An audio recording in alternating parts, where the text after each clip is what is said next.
자, 우리 오늘은 전류, 전압, 저항에서 마지막 시간입니다. 저항의 연결 시간입니다.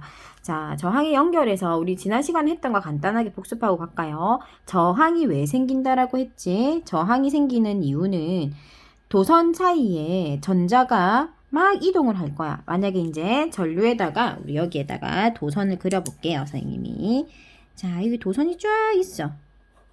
도선이 있는데 전류를 쫙 연결한 거야. 전류를 삐 꽂았어. 그러면 전자들이 어글어글 전류가 들어왔다 하면서 마이너스 극에서 플러스 극으로 막 이동을 했단 말이야. 자, 이동을 하는데 이동을 하지 못하도록 원자들이 방해를 할 거야. 그래서 전자와 원자가 서로 충돌을 해서 전류가 제대로 흐르지 못하게 방해하는 힘을 뭐 한다고 했다? 전기 저항이라고 했다. 그리고 전기 저항을 우리는 R이라고도 표현하고 ohm이라고도 표현했다. 그래서 우리가 도선의 단면적이 좁을수록 또는 도선의 길이가 길수록 전기 저항이 크다라고 표현했다. 왜냐하면 길이 좁을수록 당연히 부딪히는 횟수가 많을 것이고 또는 길수록 부딪히는 시간이 길어질 거기 때문에 전기 저항이 커질 거다. 그러면 전기 저항이 커진다라는 것은 전류가 그만큼 많이 흐르지 못한다라는 것을 뜻한다. 자, 그래서 우리가 저항에 대해서 배웠어요. 자, 그리고 우리 지난 시간 또 중요한 거 배웠어요. 뭘 배웠냐 하면 V는 IR이라고 하는 ohm의 법칙에 대해서 우리가 공식을 외웠어요. 자, 그건 무엇이었냐 하면 여기가 V가 전압이고 I가 전류, R이 저항이거든. 그러면 전압을 구하려면 전류하고 저항을 곱하면 된다. 자, 그렇게 해서 우리는 V는 IR이라고 하는 ohm의 법칙에 대해서 배웠습니다. 이거 뭐지? 기억이 안 나네. 한데 기억 안 날 수 있습니다. 뒤돌아서 까먹죠, 우리가. 선생님도 그렇습니다. 자, 그러면 우리 이거 그냥 법칙대로 생각해 보면 돼요. 전류나 전압은 서로 어떻게? 전압이 커지면 전류도 커진다. 서로 비례관계다라고 했었고, 전압이랑 저항도 마찬가지지. 전압을 많이 주면, 힘을 많이 주면 저항도 당연히 그 힘을 많이 먹고 밥을 많이 먹었으니까 힘이 커지겠지. 전압은 힘이다라고 생각해야 돼. 그래서 전압하고 전압하고 저항의 관계는 전압이 커지면 당연히 걔네들이 힘이 커져. 전류도 커지고 저항도 커질 거야.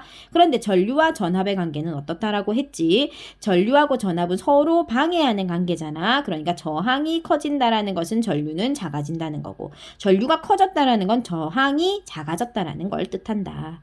그지? 자, 그래서 우리가 어저께 부분을, 지난 시간 부분을 좀 쉽게 생각해 볼 수 있습니다. 자, 그럼 우리 오늘 걔네들을 이제 연결할 때 아까 선생님이 전선을 삐 꽂았다라고 표현했지만 전선을 꽂을 때 한 줄로 꽂을 수 있고 여러 줄로 나누어서 꽂을 수가 있거든. 자, 그러면 우리 요 그림을 보기 전에 일단 기본적인 거 한번 보고 가야 되겠지. 자, 여기 지금 전지의 모습을 우린 도선에서 이렇게 표현할 겁니다. 긴 쪽을 플러스라고 하는 거 반드시 기억하세요.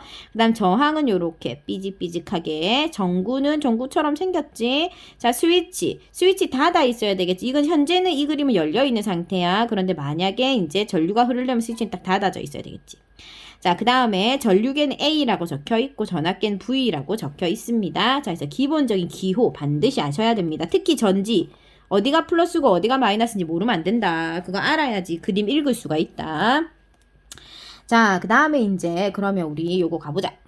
자, 직렬 연결이라고 있어. 직렬 연결은 단순하게 생각해. 한 줄 안에 다 연결되어 있다. 그냥 한 가족이다, 한 가족. 병렬은 그냥 다른 집이다. 다른 선으로 연결되어 있으니까 다른 집이다라 생각하면 돼. 아파트라고 생각해봐봐. 아파트 어떻습니까? 공동입구를 통해서 들어오면 각각 다 다른 집들이 층층으로 착착착착착 올라가 있지. 그거라고 생각하면 돼. V가 공동입구야. 공동입구로 딱 들어왔지. 다른 집이야. 무슨 말인지 알겠지? 그렇기 때문에 그게 이해하기가 훨씬 쉽습니다. 자, 직렬은 뭐? 입구가 하나고 그냥 한 집이다. 그럼 여기서 하나가 딱 끊기면 어떻게 되겠노? V1, V2 되어져 있지만 V1이든 V2든 하나가 끊긴다. 그러면 당연히 다 끊기는 거, 전체가 끊기는 거. 왜 선이 하나밖에 없으니까. 그런데 병렬은 어떻지? 같이 전압을 쓰고 있지만 그 같은 전압을 각각 다르게 공유하고 있기 때문에 한 집 끊겨도 상관없어 다른 집은 영향을 받지 않는 거야. 왜냐하면 다른 선을 쓰고 있기 때문이다. 그래서 직렬과 병렬의 기본적인 개념 알겠지요? 직렬은 하나의 선을 같이 쓰고 있고 병렬은 다른 선을 쓰고 있다. 그래서 끊겨도 병렬은 지장을 받지 않는다. 자, 이렇게 기본적인 거 하나 조금 머리 쪽에 알고 가봅시다. 자, 전류의 세기로 가볼게. 전류의 세기를 우리 I, 전류라고 표현할 거야. 자, 그러면, 자, 저기 지금 I가 출발한다. I가 출발한다. 선생님, 한 선이라고 했잖아. 한 선에 전구를 두 개 그냥 연결만 해놓은 거. 이거 전구거든요, 전구. 그러면, 여기 지금 I가 와가지고, 당연히 한 선이니까 똑같은 I야. 똑같은 I. 그치? 그래서 똑같은 전류가 와서 R1 거쳐서 R2 거쳐서 들어오는 거야. 그러니까 전류가 변할 필요가 전혀 없어. 그렇죠. 자, 그런데 저항은 선생님 다른 집이라고 했습니다. 그죠? 다른 집이라고 했기 때문에 자, R1이 공동현관에서 I가 쫙 들어와. 근데 여기서 만약에 10이 있었다 치자. 10의 전류가 딱 들어오는데 자, 저항에 따라서 저항이 크면 전류가 많이 못 들어가는 건 당연한 거지. 그러면 저항의 값에 비례해서 여기가 저항이 만약에 5고 1대2다 치자 그러면. 1대2. 자, 그러면 이 집이 지금 R2 집이 저항이 훨씬 센 거지. 그러면 전류는 어떻게 되겠노? 좀 더 반비례해서 들어가겠지. 여기 저항이 크니까 여기 만약에 예를 들어서 자 1대2니까 우리가 나중에 이거 얼마씩 들어가냐라고 계산하면 비례 배분이라는 공식을 이용해서 활용을 해볼 거예요. 1대2니까 기억나요? 전체가 10이면 얘네 둘이를 1대2라고 보면 비율을 1대2다. 그럼 전체는 3이거든. 전체 3분의 1, 전체 3분의 2 이렇게 될 거야. 그러면 여기 만약에 R2에 들어간다. 그럼 전체 3등분을 나눈 것 중에서 2개가 들어가는 거거든. 그치? 그래서 여기 3분의 20이 들어가게 될 거야. 이렇게 우리가 저항이 크면 전류가 더 작게 들어가고 저항이 작으면 전류는 크게 들어가지. 그래서 저항의 비율에 따라서 전류가 나누어서 들어간다는 점. 자, 기본 개념이 뭐라고? 자, 직렬은 한 선이기 때문에 전류가 쭉 출발해서 R1 거쳐서 R2 거쳐서 그냥 들어와. 그래서 다 똑같은 전류가 흐르고 병렬 연결은 다른 집이라고 했다. 그지? 그러니까 자, 출발한다 해서 똑같이 출발해가지고 그 집에 저항이 얼마나 있느냐에 따라서 저항에 비례해서 전류가 나누어서 들어갔다가 다시 만나서 이렇게 나올 거야. 그러면 여기 출발한 전류가 R1에 나누어서 들어가고 R2에 나누어서 들어갔다가 여기에선 다시 10으로 합쳐져야 되겠지. 그지? 자, 그렇게 해서 서로 저항에 반비례해서 저항의 크기에 반비례해서 전류가 나누어서 들어갈 거다. 이해했죠? 자, 그 다음에 이제 전압으로 가보자. 전압.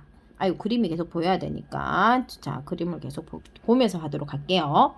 자, 지금 전체 전압이 각 저항에 비례해서 나누어 걸린다라고 했거든요. 자, 이 얘기는 무슨 말이냐면, 자, 전압은 이거 지금 이동하게 하는 힘이라고 했잖아. 그죠? 그래서 여기 지금 전체 전압 V, 이 V를 한 집에서, 예를 들면 이렇게 생각해봐. 엄마가 내가 한 집에 살아. 한 집에 사는데 엄마가 밥을 아까 쌤 전압은 힘이라고 했잖아. 에너지.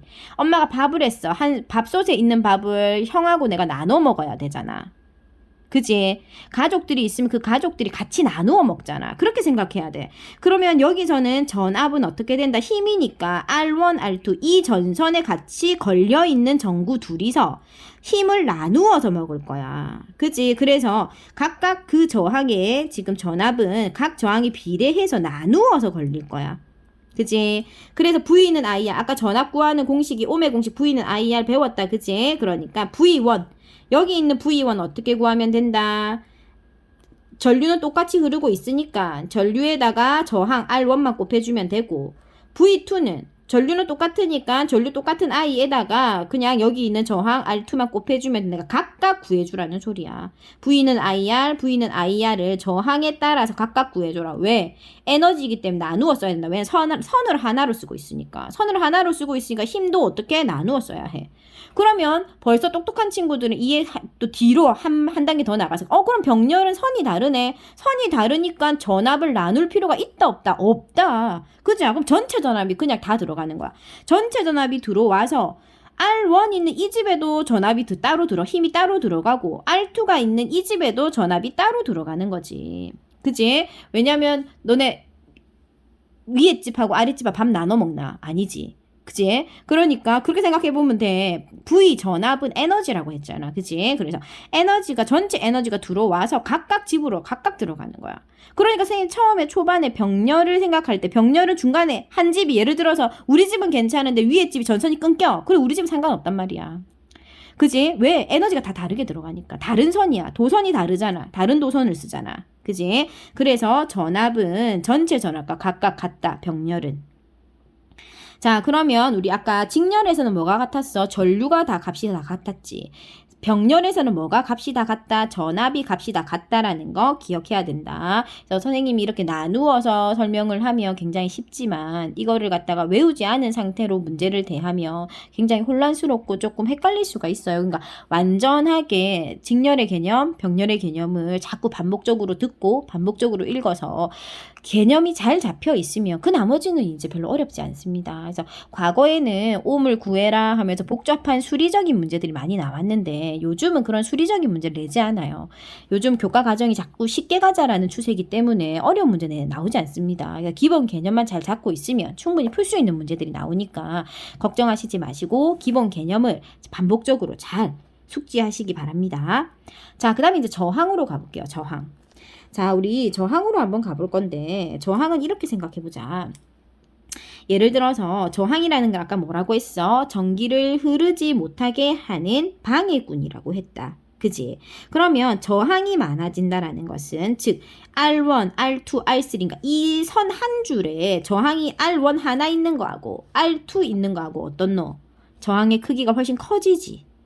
R1만 있으면 예를 들어서 얘가 저항이 2만 있다. 예를 들어서. 근데 R2까지 있으니까 뭐 R2에만 저항이 4다. 그러면 6으로 늘어나는 거잖아. 자, 이렇게 전선 하나를 쓰고 있기 때문에 저항이 늘어난다라는 것은 계속해서 전체 저항이 증가함을 뜻해. 전체 저항이 증가함을 뜻하게 된다.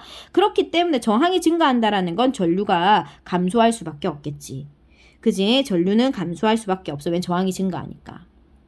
자, 하지만 병렬은 어떻다 했어? 선생님 다 다른 집이라고 했어. 도선이 다르다라고 했지. 그지? 그러면 선생님이 좀 이해하기 쉽게 그림을 하나만 그려보자. 어떤 그림이냐 하면 우리가 이쪽에다가 한번 그려볼게. 자, 지금 우리가 전선이 전체적으로는 들어오지만 도선이 여기 도선 1층, 여기 도선 2층, 여기 도선 3층이라 생각해보자. 그러면 우리가 전압 지금 도선이 지금 원래 하나 있을 때보단 하나 있으면은 좁고 작잖아. 그런데 이렇게 되면 2개, 이렇게 되면 3개. 어떤 너? 실제적으로 전류가 지나가는 길이 3가지로 늘어나는 거잖아. 그지? 그러니까 도선의 크기가 넓어진다라고 생각하면 돼. 자, 그렇기 때문에 병렬 연결 때는 저항이 많아질수록, 즉 저항이 많아진다는 건 도선의 연결이 많아질수록 도선의 연결이 많아질수록 전체 저항은 감소하게 되는 거지. 왜? 도선의 단면적이 커지면 저항은 어떻게 된다 했어? 감소한다 했잖아. 이 말이 이해가 안 가는 사람들은 아까 선생님 뭐라고 했어? 아파트라고 했지. 그지? 자, 이거 지금 저항이 자 전체 저항이 딱 들어와. 전체 저항이 들어와. 저항을 얘기하고 있어. 저항, 전류를 흐르게 하지 못하는 힘. 그지? 그런데 전체 저항을 예를 들어서 전체 저항이 10인데 하나 집에서 그 10을 다 감당하면은 벅차잖아. 그런데 이웃집이 2집이 서로 나누어서 그 저항, 방해하는 요소를 없애고 또 3집이 힘을 합치고 4집이 힘을 합친다 생각해봐. 그러면 방해하는 요소를 없애는 집이 많아지면 많아질수록 우리 집의 부담이 줄어들잖아. 맞지? 그러니까 저항을 많이 연결할수록 전체 저항은 감소하게 되어서 전류는 어떻게 된다? 더 많이 흐르게 된다. 아까 병렬 연결은 각각 다 다른 집이라고 했잖아. 그지? 직렬 연결은 한 집이라고 했고. 그러니까 하나의 집에서 저항이 계속해서 늘어나면 당연 저항이 커지니까 전류는 당연히 감소할 거야. 근데 병렬 연결은 다 다른 도선이야. 다 다른 도선이니까 도선이 하나에 저항이 흐르는 것보다 도선 여러 개가 힘을 합치면 힘을 합칠수록 단면적이 넓어지니까 당연히 저항은 감소하고 저항이 감소한다라는 건 당연히 전류의 세기가 커진다라는 걸 뜻한다. 그지? 자, 그 다음에 이제 전구의 밝기로 한번 가보자. 전구의 밝기는 그러면 어떻게 되느냐? 자, 직렬. 직렬일 때는 한 개만 연결했을 때보다도 어두워진다라고 했어. 그러니까 쉽게 말하면 아까 전압 같은 밥을 먹는다 했잖아. 같은 에너지잖아. V잖아. 그러니까 V를 나누어 먹는다 했잖아. 그러면 에너지가 당연히 전구에 그러니까 얘를 건전지를 10짜리를 연결했다 치자. 그런데 건전지 하나가 있으면 직렬 연결 하나가 있으면 나는 10을 다 쓸 수가 있어. 그런데 밥솥에 있는 밥 내가 혼자 다 먹으면 되는데 자 형아가 오고 누나가 오고 아빠가 오고 엄마가 와가지고 그 건전지 10을 갖다가 계속 나누어 먹어야 된다고 생각해봐. 그러면 전구의 빛이 점점 어두워지겠지. 자 그런데 자 병렬은 어떻다 했지? 병렬은 선이 다 다른 선이라고 했지. 건전지 10을 만약에 연결한다. 그러면 그 건전지 10이 1층에 따로 들어가고 2층에 따로 들어가 3층에 따로 들어간다고 했어. 그러니까 전구 한 개를 연결할 때나 5개를 연결할 때나 밝기는 변함이 없다. 왜? 선이 다 다르게 전압이 다 똑같이 10 들어가니까. 자, 그래서 밝기는 같아진다. 자, 그래서 우리가 전구의 밝기까지도 한번 살펴봤습니다. 자, 근데 우리가 하나만 조금 더 보고 가자. 자, 어떻게 우리가 보고 갈 거냐 하면 여기서 우리가 뭐 계산을 하라는 게 많이 어렵게 나오지는 않지만 그래도 이제 문제들 간단하게 계산하는 정도까지는 나와. 방금 우리가 저항을 쉽게 말로 설명했던 거 있지? 그거 우리가 식으로 한번 보고 가자. 식으로 보고 가는 거하고 아닌 거하고 또 좀 다르거든. 알겠지?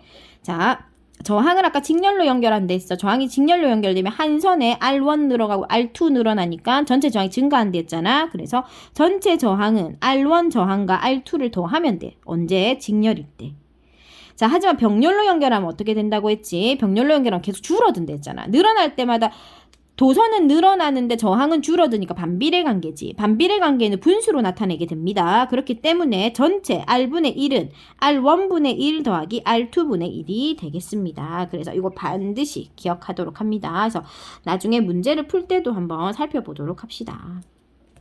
자, 그러면 이제 어려운 거 다 끝났고, 그럼 평상시에 우리가 일상생활에서 직렬과 병렬 어떻게 사용하는지 보고 마치도록 하겠습니다. 자, 평상시에 직렬은 우리가 퓨즈 같은 건 뭐냐면요. 이렇게 전구 속에 들어있는 거거든요. 그래서 그게 하나가 탁 끊기면 전구가 탁 나가요. 그 다음에 화재 감지 장치. 이건 주로 많이 대표적이죠. 그죠? 화재가 발생했을 때 우리가 회로가 하나가 탁 끊어지면 바로 경보기가 울릴 수 있도록. 그 다음에 장식용 전구도 마찬가지입니다. 그래서 하나가 탁 끊어지면 모두가 탁 끊어지게 되도록 우리가 직렬 연결로 사용되어져 있고, 병렬 연결은 우리 지금 일반적인 집, 가구 있죠. 여러분이 살고 있는 집, 선생님 살고 있는 집들은 대부분 다 병렬 연결입니다.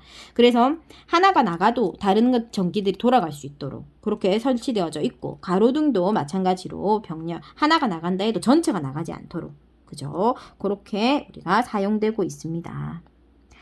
자, 그래서 우리가 오늘 직렬과 병렬 연결의 차이점에 대해서 한번 살펴봤습니다. 그래서 다음 시간에는 우리가 직렬 연결하고 병렬 연결에 대해서 문제도 조금 간단하게 한번 더 살펴보고, 그리고 나서 좀 단원 익히기 이런 것들도 좀 간단하게 한번 살펴보고 마무리할 수 있도록 하겠습니다.